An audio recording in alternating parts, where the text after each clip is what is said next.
Nossa, eu preciso ir lá na casa. Eu preciso lá comprar um negócio no mercado. Deixa eu me arrumar. Pronto, vou lá.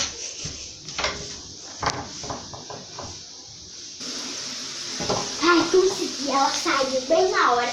Eu vou ter que procurar aquele pendrive, porque a boazona, a metida chata, ela vai perder ponto, porque ela vai ter um trabalho igual o meu. Eu vou falar que eu fiz primeiro. E eu vou ganhar ponto. Cadê o pendrive? Achei! Foi mais fácil do que eu pensei.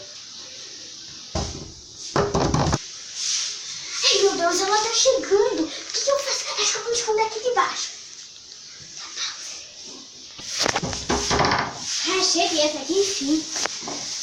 Nossa, Pera, vai. agora eu vou finalizar aquele trabalho. Deixa eu pegar minha bolsa. Lá na casa da minha amiga. Aí eu vou lá ficar um pouco na casa da minha amiga com ela. Depois, quando eu voltar, eu finalizo aquele trabalho. Ufa, consegui. Ela saiu. Agora eu vou correndo pra casa pra poder botar isso no meu computador. Já. Ai, cheguei. Deixa eu procurar aquele pendrive. Por causa que... pra me terminar aquele meu trabalho, né? Cadê o meu pendrive? Cadê?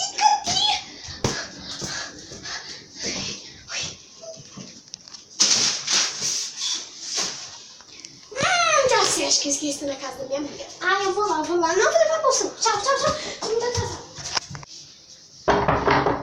Entra. Amiga, acho que eu esqueci meu pendrive aqui. Esqueceu não. Ah, esse daqui é o bichinho igualzinho meu, sua feia, ridícula, você roubou meu pendrive. Eu? Como eu vou fazer uma coisa com você? Como? Tava aqui, ó, aqui na sua casa. Eu tinha que terminar aquele trabalho, sabia? Falsa. Ai, que raiva daquela bastarda. Eu não tô de pegar ela, estrangular. Ai, meu Deus. Agora eu vou ter que começar do zero. Então, gente, foi isso. Aqui minha Espero cara. que vocês tenham gostado. Eu tenho um canal para mais Forever. Vão lá, tá? Tá, então, gente, espero que vocês tenham gostado da novelinha. E se inscreva no canal e um super beijo até o próximo vídeo. Tchau!